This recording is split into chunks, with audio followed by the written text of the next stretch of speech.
나를 지켜야 합니다 라는 제목으로 하나님 말씀을 나눌 때 여러분 많은 은혜 받으시기를 주의 이름으로 축원드리겠습니다.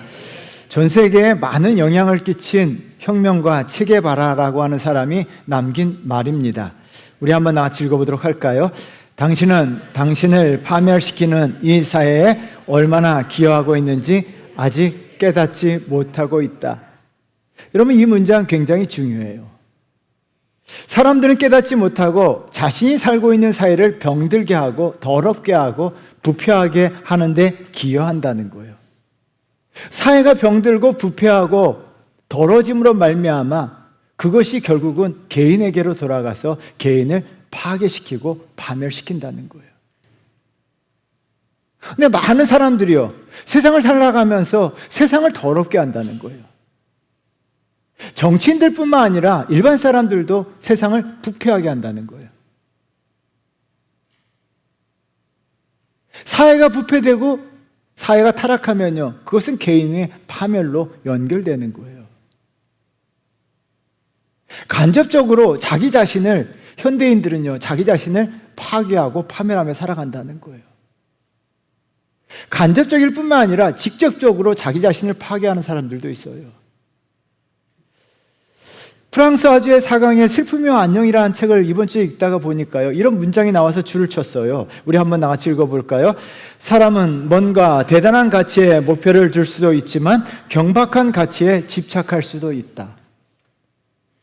대단한 가치와 경박한 가치를 대조 비교하고 있지만 대다수 사람들은요, 대단한 가치에 목표를 두고 살아가는 사람들은 거의 없다는 거예요. 대다수 사람들이 경박한 가치에 집착하며 경박한 가치를 추구하며 경박한 가치를 몰두하며 살아간다는 거예요. 왜 이런 말을 했는가? 책의 말미에 이런 문장이 나와요. 우리 한번 같이 읽어볼까요? 자신이 자신을 파괴할 권리가 있다. 사강은요, 자기 자신을 파괴할 권리가 있다라고 이야기하면서 삶의 전체를 경박한 가치에 몰두하게 됩니다. 그래서요, 약물 중독에 빠지고요, 도박에 빠지고 자동차 속도에 빠져서 자동차 사고를 내요. 그리고 동성연애를 합니다.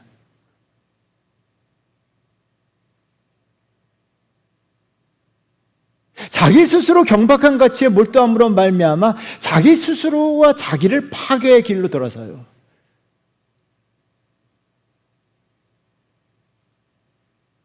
여러분, 자녀들 조심해서 잘 가르치셔야 돼요.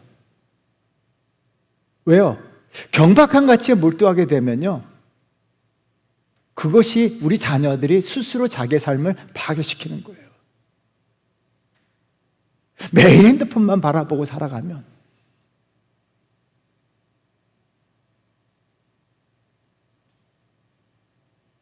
오락, 쾌락, 결국 어떻게 합니까? 내가 내 인생을 파괴시키고 파멸시키는 거예요. 여러분, 인간은요, 자기를 간접적으로 직접적으로 파멸시킬 뿐만 아니라 죄악된 세상은요, 우리를 파멸시키려고 하고 있어요. 오늘 본문 말씀이 그 얘기예요. 10절 말씀, 11절 말씀 읽어보도록 할까요? 또 이르시되 민족이 민족을, 나라가 나라를 대적하여 일어나겠고 곳곳에 큰 지진과 기근과 전염병이 있겠고 또 무서운 일과 하늘로부터 큰 징조들이 있으리라. 여러분, 말세가 되면, 예수님께서 하신 말씀이에요. 말세가 되면 크고 작은 전쟁들이 일어난다는 거예요. 전쟁은 뭐예요? 서로가 서로를 파괴시키고 파멸시키는 게 전쟁이에요. 전염병은 뭐예요? 전염병이 일어나면요, 인간을 파괴시키는 거예요. 여러분, 코로나로 인해서 인간들이 얼마나 많이 파괴되고 파멸됐습니까? 인간성이 파괴됐어요.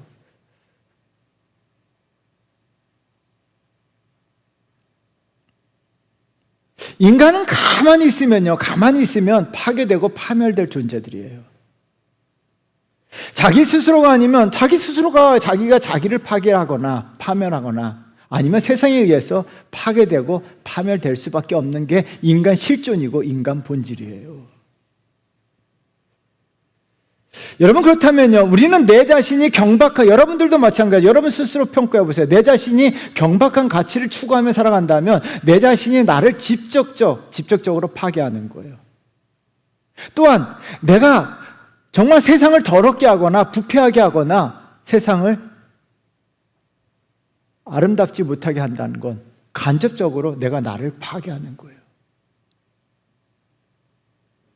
아니면 죄악된 세상에 파멸되도록 내 자신을 내버려 둘 것인가? 죄악된 세상에 내 자신을 던짐으로 말미암아 스스로 파멸되도록 내버려 둘 것인가?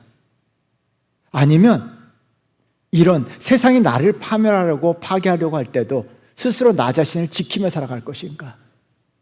여러분, 우리 날마다 삶 속에서 우린 선택의 기로에 서 있어요. 저와 여러분들은요, 이 땅 살면서 날마다 내가 나를 지키며 살아야 될 줄 믿습니다. 내가 나를 지키셔야 합니다. 오늘 본문에서 예수님은 그것을 말씀하고 계시는 거예요. 여러분 19절 말씀 우리 한번 나같이 읽어보도록 할까요? 너희의 인내로 너희 영혼을 얻으리라. 주님, 지금은 예수님께서 19절 통해서 세 단어를 강조하는 거예요. 너희란 말, 그 다음에 너희 인내란 말, 얻다라고 하는 동사. 얻다라는 것은 지키다라는 말이에요. 너희가 너희 영혼을 지켜야 한다는 거예요. 여러분, 우리는요, 우리 자신을 지키며 살아가셔야 될 줄 믿습니다. 내가 나를 지키셔야 합니다. 그렇다면요, 내가 나를 지키는 것이 과연 무엇일까요? 여러분, 날마다 선택의 기로에 서요. 내가 나를 지키셔야 돼요. 그렇지 않으면요, 우리는 간접적으로, 직접적으로, 아니면 세상에 의해서 파괴되고 파멸될 수밖에 없는 존재라는 거예요. 내가 나를 지키기 위해서는요, 두 가지를 기억하셔야 됩니다. 하나는요, 첫 번째는요, 예수 그리스도의 이름으로 사셔야 합니다. 예수님의 이름으로 사셔야 합니다. 굉장히 중요합니다. 존재는 눈물을 흘린다라는 책을 통해서 이런 말이 나와요. 우리 한번 다 같이 읽어볼까요? 읽어보도록 하겠습니다. 산다는 것은 결코 자동사가 아니란다. 그것은 엄청난 타동사지. 자기를 부러뜨리는 아픔과 예측 못할 미끄러움을 동반하지. 여러분, 이 문장을 잘 기억하셔야 돼요. 산다는 것은 자동사가 아니라 타동사라는 거예요. 갑자기 문법이 나오니까 머리가 하얘지기 시작하죠. 여러분, 자동사는요, 영어 배울 때 보면 자동사와 타동사를 배워요. 자동사는 주어와 동사가 있는 게 자동사예요. 타동사는요, 주어와 동사와 목적어 모르셔도 돼요. 그런데 중요한 것만 한 가지를 알고 계셔야 돼요. 타동사는요, 주어가 목적어에 영향을 끼친다는 거예요. 굉장히 중요합니다. 여러분, 주어가 목적어에 영향을 끼친다, 이 한 문장은 머릿속에 생각하셔야 돼요. 오늘 저 본문에서요, 주님은 믿음으로 산다는 것 자체가 믿음으로 살아가도요, 타동사의 삶을 살아갈 수밖에 없고 세상은 타동사의 삶이에요. 그래서 12절 말씀 우리 한번 같이 읽어보도록 할까요? 이 모든 일 전에 내 이름으로 말미암아 너희에게 손을 대어 박해하며 회당과 옥에 넘겨주며 임금들과 집권자들 앞에 끌어가려니와. 여러분, 박해당하며 옥에 넘겨주며 임금과 집권자들에게 끌려간다라고 이야기합니다. 이 모든 게 타동사예요. 임금들, 집권자들, 세상 사람들이 주어가 되는 거예요. 내가 목적어가 되는 거예요. 그들이 주어가 되어서 나를 어떻게 합니까? 나를 목적어에 영향을 끼칩니다. 나를 옥에 가두는 거예요. 집권자들이 주어가 되어서 나를 박해하는 거예요.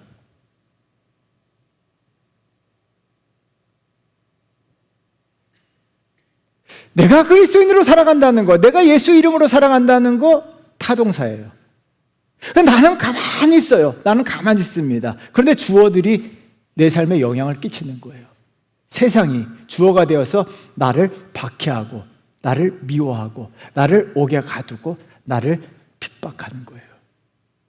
17절 말씀도 우리 한번 다 같이 읽어보도록 할까요? 읽겠습니다. 또 너희가 내 이름으로 말미암아 모든 사람에게 미움을 받을 것이나. 여러분, 모든 사람이 주어예요. 모든 사람이 주어가 되어서 목적어인 내가 미움을 받게 되는 거예요. 이것뿐만 아닙니다. 우리가 살다 보면요, 예수 이름으로 살다 보면요, 예수 이름으로 살아도요, 고난을 받고 아픔이 오고 슬픔과 괴로움과 억울함, 서러움들이 내 삶 가운데 찾아와요. 환경이 주어가 되어서 나를 서럽게 해요. 나를 아프게 해요. 주변의 친구들이, 이웃들이, 교회 내에서 성도들이 또한 나를 서럽게 해요. 아프게 해요. 또한 세상에서, 직장에서 여러분 가만히 있는 나를 아프게 하고 힘들게 하고 어렵게 해요. 우리는요, 타동사의 삶을 살아갈 수밖에 없는 것이 인간 실존이고 인간 본질입니다. 그러므로 말미암아 저와 여러분들 이런 타동사의 삶 속에서 우리가 나를 지키는 거, 나를 지키지 않으면요, 내가 무너지고 파괴될 수밖에 없어요.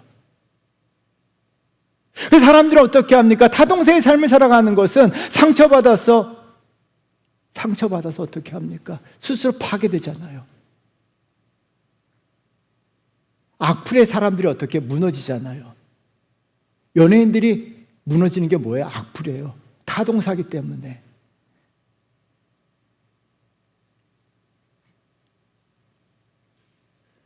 이런 타동사의 삶 속에서 저와 여러분들이 예수 그리스도의 이름으로 예수 그리스도의 이름으로 사셔야 될 줄 믿습니다. 그래서 12절과 17절에 여러분 성경책에 동그라미를 100번, 1000번 쳐놓으셔야 돼요. 내 이름으로라고 나왔습니다. 12절에도 내 이름으로 나와 있고 17절에도 내 이름으로 나왔습니다. 여러분 성경책에 100번이고 1000번이고 그 단어에 동그라미 쳐놓으셔야 돼요. 반드시 쳐놓으셔야 돼요. 나중에 검사할 거예요. 내 이름은 예수 그리스도의 이름으로예요.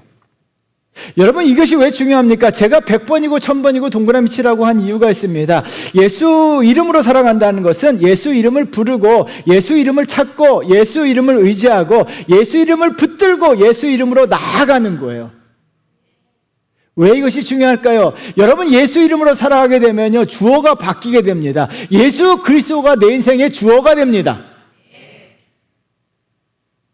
다시 한번 이야기합니다. 여러분, 예수 이름으로 살아가게 되면 예수 그리스도가 내 인생의 주어가 됩니다. 그럼 타동사의 삶 속에서 주어가 바뀌게 되면 어떻게 됩니까? 목적어인 내가 주어의 영향을 받게 돼요. 주어이신 예수 그리스도께서 내 삶에 영향을 미칩니다. 그래서 예수 이름으로 사셔야 합니다. 여러분, 18절 말씀 우리 한번 나같이 읽어보도록 할까요? 읽겠습니다. 너희 머리털 하나도 상하지 아니하리라. 내 인생의 주어가 주님이 되셔서 나는 목적어가 됩니다. 그래서 주님이 나를 상하지 않도록 지켜주신다는 거예요. 여러분, 주어가 바뀌어요. 주어가 바뀌어요.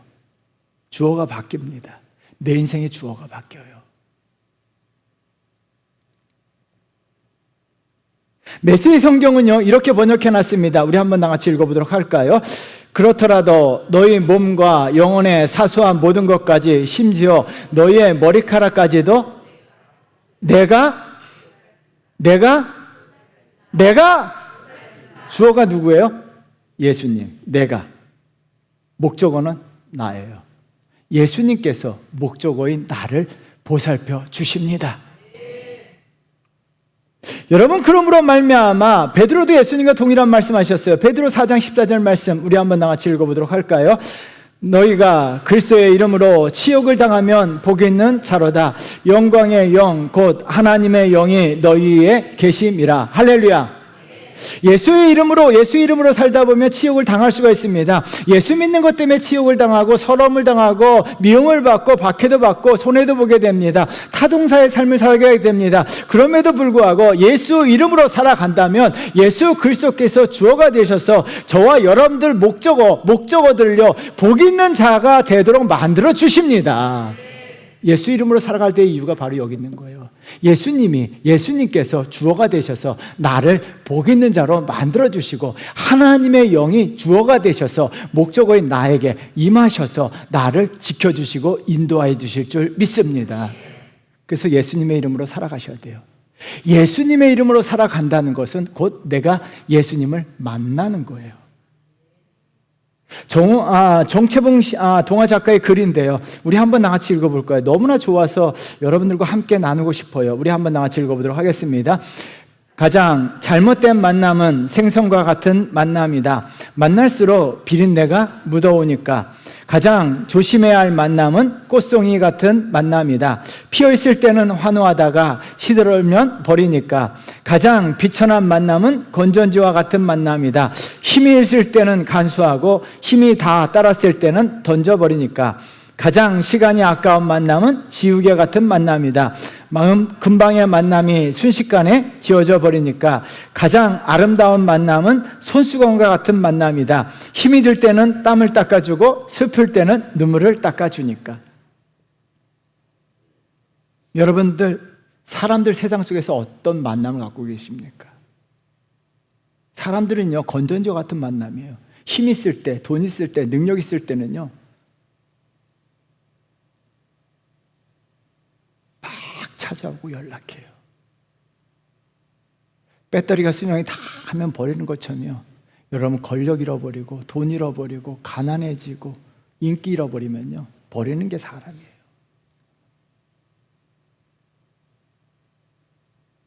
저와 여러분들은 예수 그리스도 안에서 손수건 같은 만남이 되어야 될 줄 믿습니다. 우리가 서로에게 손수건이 되셔야 돼요. 힘들 때 땀을 닦아주는 자. 나는 곧 죽어도 내 땀만 닦겠다. 힘들 때 서로 땀을 닦아주는 손수건이 되셔야 될 줄 믿습니다. 눈물 흘릴 때, 슬플 때 눈물을 닦아주는 손수건이 되셔야 돼요. 예수님이요, 우리가 예수 그리스도를 찾으면요, 예수님은 우리 인생의 손수건이 되어주세요. 저도 이렇게 5층에서나 이 본당에서 막 기도하다 보면 눈물을 흘릴 때가 있어요. 기도하면요, 내 영혼의 눈물 예수님이 다 닦아주세요. 그래서 우리가 예수의 이름으로 살아가는 것이 얼마나 중요한지 몰라요. 왜요? 우리 힘들 때 있잖아요. 눈물 흘릴 때 있잖아요. 그때 정말 나의 눈물을 닦아주고 나의 땀을 닦아주실 분이 누구냐 하는 거예요. 예수 이름으로 살아간다면 예수님은 내 평생의 손수건이 되시는 줄 믿습니다.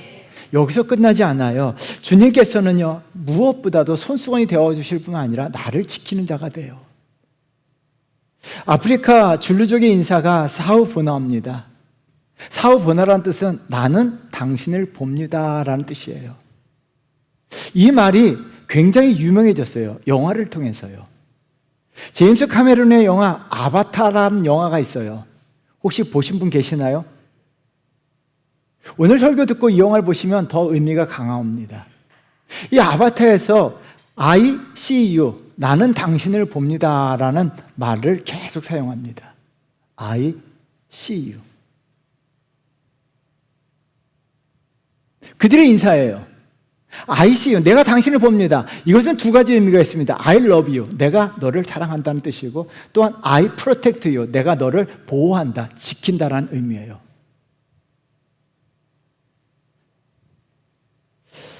여러분, 우리가 주님의 이름으로 살아갈 때 주님이 우리에게 인사하십니다. I see you, 내가 너를 본다. 여러분, 예수 이름으로 살아간다면 예수님께서 저와 여러분들에게 I see you, 내가 너를 보고 내가 너를 사랑하고 내가 너를 프로텍트, 보호하고 지켜주신다라고 약속하고 계십니다. 여러분, 신명기 32장 10절 말씀 우리 한번 같이 읽어보도록 할까요? 여호와께서 그를 황무지에서 짐승이 부르짖는 광야에서 만나하시고 호위하시며 보호하시며 자기의 눈동자같이 지키셨더라. 여러분, 황무지에 있습니다. 짐승이 부르짖는 광야에 있습니다. 그럼에도 불구하고 예수 그리스도께서, 우리가 예수 이름으로 살아가게 될 때 주님께서 우리를 프로텍트, 보호하시고 지켜주시고 인도하시고 함께해 주실 줄 믿습니다. 여러분, 두 문장을 비교해서 지금 볼 건데요, 두 문장을 한번 보세요. 사무엘상 17장 43절 말씀 우리 한번 나같이 읽어보도록 할까요? 블레셋 사람이 다윗에게 이르되 내가 나를 개로 여기고 막대기를 가지고 내게 나와왔느냐 하고 그의 신들의 이름으로 다윗을 저주하고. 블레셋 사람은 골리앗을 가리킵니다. 골리앗은요, 자기 신들의 이름으로 다윗을 저주했다라고 이야기해요. 골리앗이 믿는 신이 있었어요. 골리앗은요, 자기 신들의 이름으로 살아갔어요. 골리앗이 믿는 신은요, 만몬이에요. 만몬은요, 돈이에요. 왜 전쟁터에 나왔습니까? 왕이 돈을 많이 주기 때문에. 바알이에요. 풍요의 신이에요. 골리앗은요, 자기가 갖고 있는 것이 신이었어요. 자기 갑옷, 자기 무기, 자기 칼, 자기 능력, 자기 힘, 자기 지혜, 그리고 돈.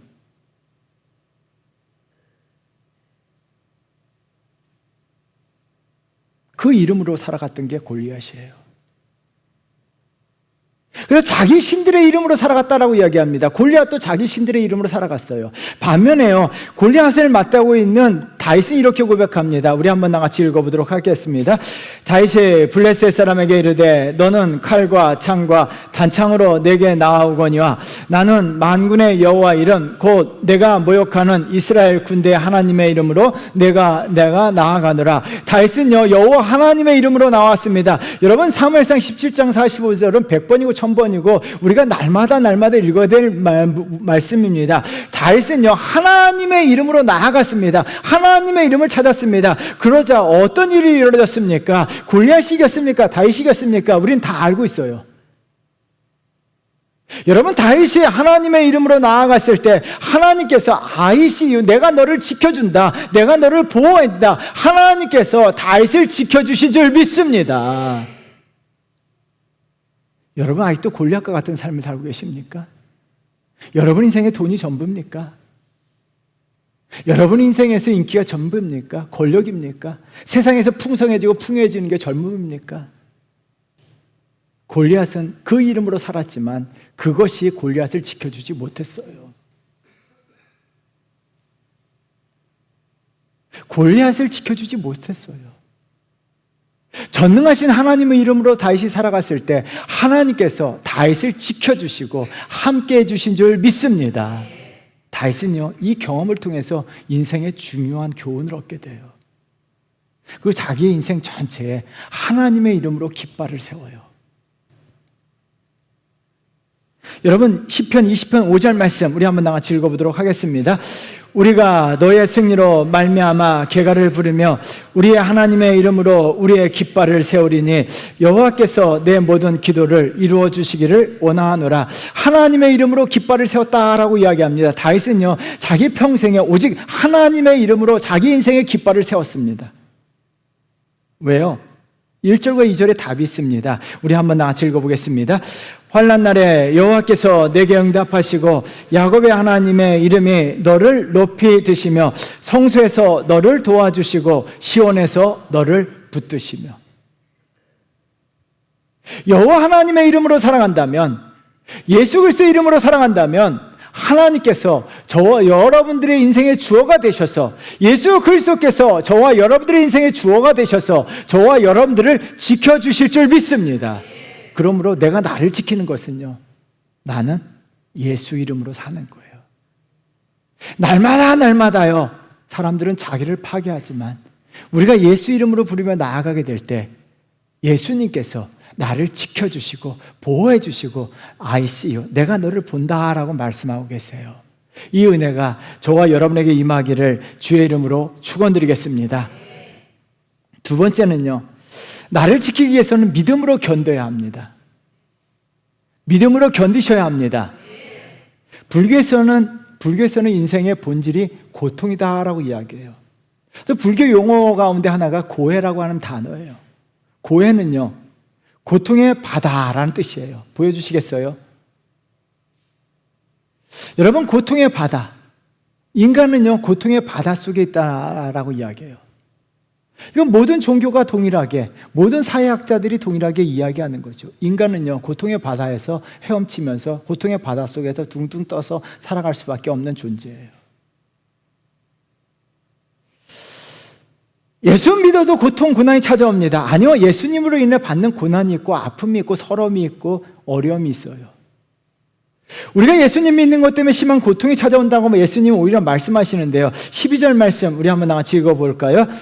이 모든 일 전에 내 이름으로 말미암아 너희에게 손을 대어 박해하며 해당과 옥에 넘겨주며 임금들과 집권자들 앞에 끌려가려니와. 예수 그리스도로 말미암아 예수 믿어도요 박해가 오고 탄압이 오고, 실제 역사 속에서 예수님 믿는 것 때문에 박해를 당하고 큰 고통과 고난을 셀 수 없이 당했습니다.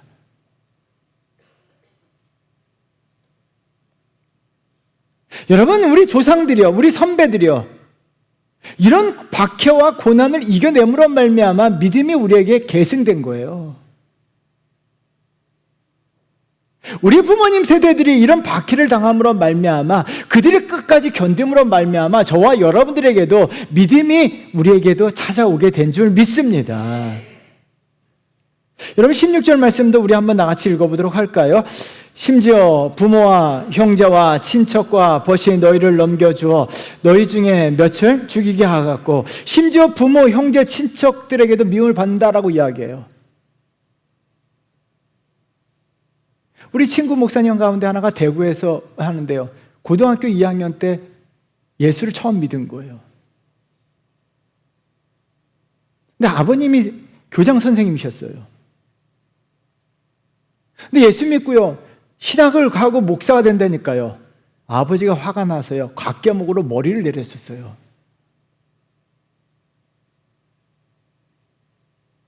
그 목사님 항상 저에게 이렇게 상처를 보여줘요.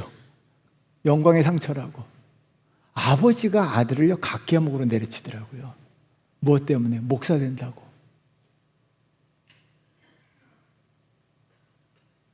그러면서 그 목사님 이야기하시는 게 있고 꼭 나중에 요 본문 설교할 때 그 얘기 꼭 하라고.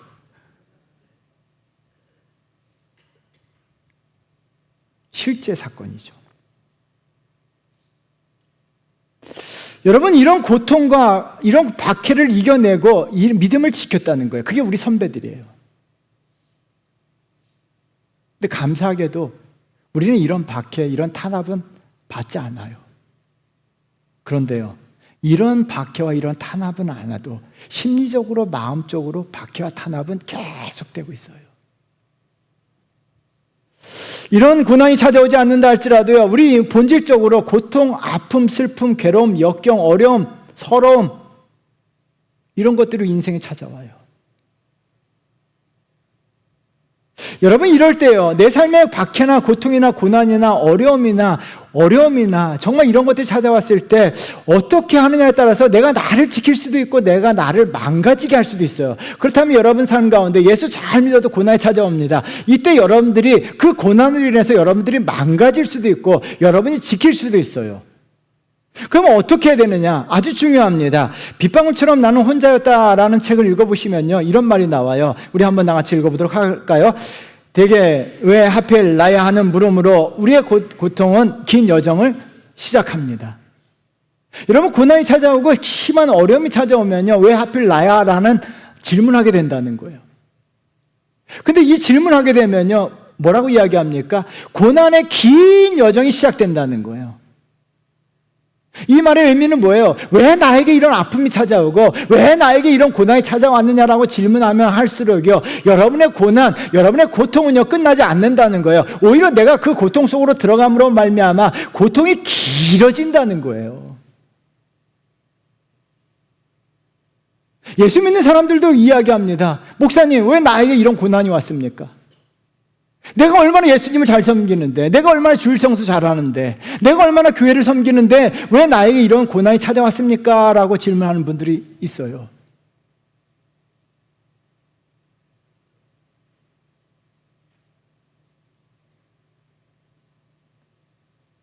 여러분 이 질문이요, 이 질문 자체가 내가 나를 지키지 못한다는 걸 기억하셔야 돼요. 그래서 C.S. 루이스라고 하는 영국의 굉장한 기독교 문필가가 계세요. 그분이 이런 말 하셨습니다. 여러분 꼭 기억하셔야 돼요. 이 질문을 언제 해야 되는가? 왜 납니까? 라는 질문이 언제 해야 되냐? 큰 축복을 받았을 때.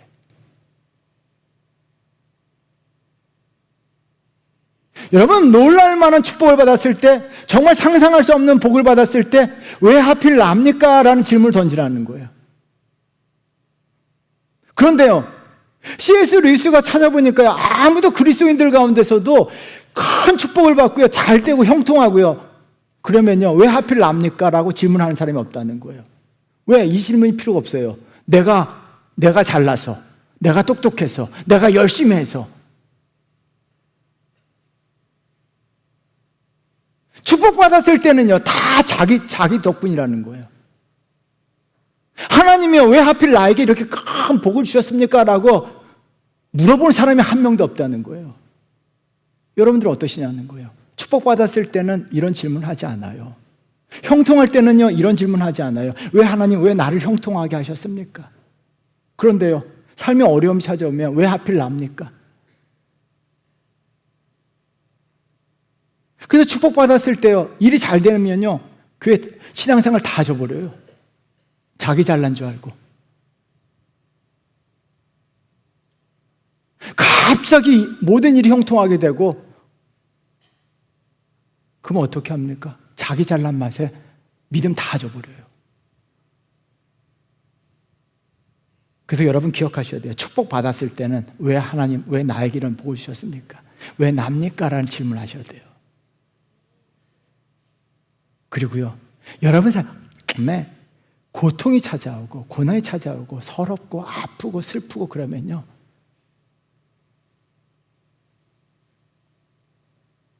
그냥 계세요. 그냥 계세요. 어디에? 그냥 믿음의 자리에 그냥 가만히 계세요. 그냥 계세요. 왜 하나님에게 이런 질문하지 마시고 그냥 믿음의 자리에 가만히 계셔보세요. 그게 19절이에요. 여러분, 우리 한번 나같이 읽어보도록 할까요? 너희의 인내로 너희 영혼을 얻으리라. 여러분, 인내라고 하는 단어가 있습니다. 그 단어를 한번 다 같이 읽어보도록 하겠습니다. 무거운 짐이나 힘든 시련이나 박해의 상황에서도 그 자리를 이탈하지 않고 자기 자리를 고수하는 상태, 이게 인내예요. 어디 자리? 자기 자리. 어디? 믿음의 자리.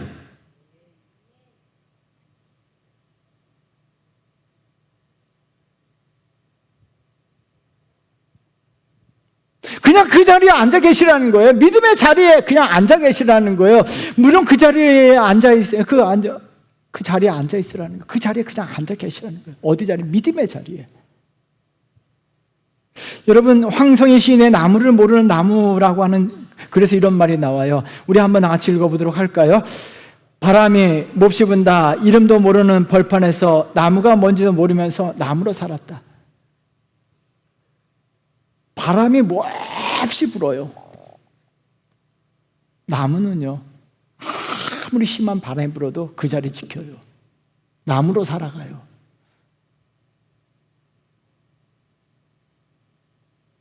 나무가 자리를 떤다는 것, 태풍에 날아간다는 것은 뭐예요? 죽음이에요. 멸망이에요. 파괴예요. 여러분, 심한 바람이 불어왔을 때 나무가 날아가요. 그 나무는 죽은 나무예요.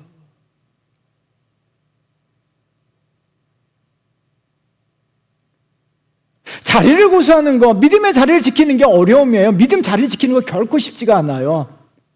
그럼에도 불구하고요, 여러분이 나를 지키는 거 어떻게 합니까? 끝까지 이 자리를, 여러분 앉아있는 이 자리, 믿음의 자리, 예배의 자리를 지키셔야 할 줄 믿습니다. 여러분, 그 자리가 생명의 자리입니다. 여러분이 그 자리가 여러분을 살리는 자리입니다. 이 자리를 떠나서는, 예배의 자리를 떠나고 믿음의 자리를 떠나는 거, 그 자체가 내가 나를 파괴하고 내가 나를 죽이는 거예요.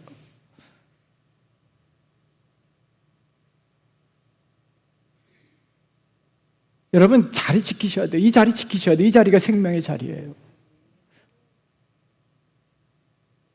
고난이 오고 서러움 받고, 믿음 생활하다 보면, 교회 생활하다 보면 서러움도 받아요. 목사도 서러움 받는데 어떻습니까? 여러분들도 받으시겠죠. 그럼에도 불구하고 이 자리를 지켜야 돼요. 왜 지켜야 될까요? 그렇다면 누가 지킬 수 있을까요? 여러분, 철학자 니체가 아주 철학적인 말을 합니다. 우리 한번 나같이 읽어보도록 할까요? 왜 살아야 하는지 아는 사람은 그 어떤 상황도 견딜 수 있다. 여러분, 니체는 멋진 말을 했지만 왜 살아야 되는지 알지 못한 거예요. 그래서 스스로 생을 마감하잖아요. 자기가 자신을 파괴시키잖아요. 여러분, 이 말은 굉장히 의미가 있습니다. 왜 살아야 하는지 아는 사람은 그 어떤 상황도 견뎌낼 수 있다는 거예요. 어떤 상황도 견뎌낼 수 있습니다. 왜 우리가 믿음으로 살아야 되고, 왜 믿음으로 견뎌야 하는, 믿음으로 살아야 됩니까? 왜 믿음의 자리를 지켜야 됩니까? 왜 믿음의 자리를 지켜야 합니까? 베드로전서 1장 9절이에요. 우리 한번 큰 소리를 읽어보도록 하겠습니다. 믿음의 결국 곧 영혼의 구원을 받음이라. 믿음의 결국은 곧 영혼 구원인 줄 믿습니다. 믿음의 결국은 곧 영혼 구원인 줄 믿습니다. 여러분, 믿음의 자리를 지키는 것이 영혼 구원이에요. 영혼 구원을 알기 때문에, 영혼 구원이 있기 때문에 우리는 이 자리를 지키셔야 할 줄 믿습니다. 어떤 상황이 있어도 이 자리 지키셔야 돼요.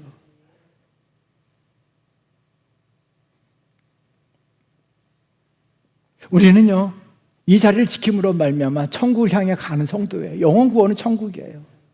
그래서 저와 여러분들이 믿음의 자리를 지킬 때 믿음의 자리를 지키는 것이 곧 천국을 향해서 나아가는 길이에요. 제가 목회를 하면서 가슴에 새긴 문장이 몇 개 있어요. 제 가슴에 새긴 문장이에요. 그 말은 이렇습니다. 어떤 강도 바다로 가는 것을 포기하지 않는다.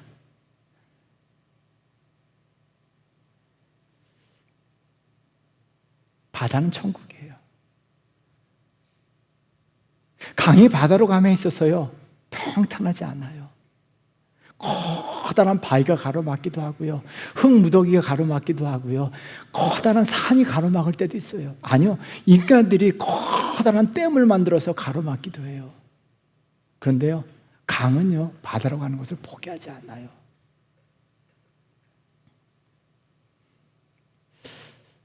제가 유행가를 전혀 모르는데요, 잘 부른 적도 없고 노래를 못하니까 부른 적도 없고 듣지도 않는데 친구들이 하도 불러서 아는 노래가 있어요. 조용필의 한강이라는 노래예요.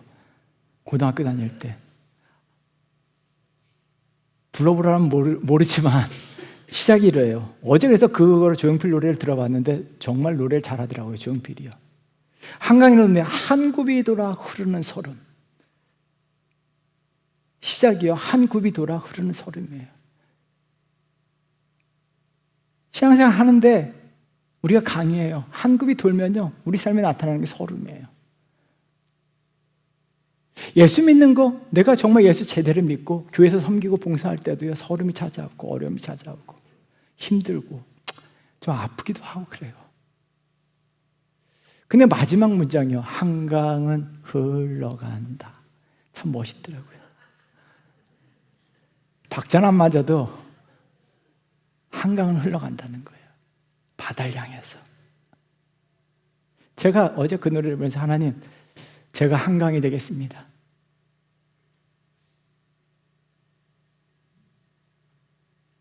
천국을 향해서. 정말 천국 바라보고 살잖아요, 우리가. 천국을 바라보면서 어떤 설움이 오고, 한 굽이 돌 때마다 설움이 오고, 또는 댐이 우리를 막아서고, 사람들이 우리를 막아서고, 가까운 친구들이 우리를 막아서도요, 또한 우리를 힘들게 하고 어렵게 하고 서럽게 하고 마음 아프게 하고 상처 줘도요, 믿음의 자리를 지키면서 천국을 향해서 흘러가는 저와 여러분 한강이 되셔야 될 줄 믿습니다. 이런 성도 되세요. 제발 부탁드립니다. 믿음의 결국은 곧 영혼 구원이에요. 여러분, 이 자리를 지키는 거, 이 자리에 앉아 있는 거 정말 중요합니다. 믿음의 자리를 떠나는 거, 그것은요, 내가 나를 파괴하는 거예요. 사람들 많이 떠났어요. 떠나요. 그러나 우리 죽기까지 이 자리를 지켜, 믿음의 자리를 지켜서 천국을 향해 나아가는 그런 성도 되시기를 주의 이름으로 축원드립니다. 사랑하는 성도 여러분, 세상에 많은 사람들이 경박한 가치를 추구하면서 자기를 파괴해요. 또한 세상은요, 죄악된 세상은 가만히 있는 우리를 파괴하고 멸망시키려고 하고 있어요. 그래서 주님은 너희가 너희 구원을 얻는다라고 하는 표현을 통해서 너희가 너희 자신을 지켜야 하는 것을 강조하고 계세요.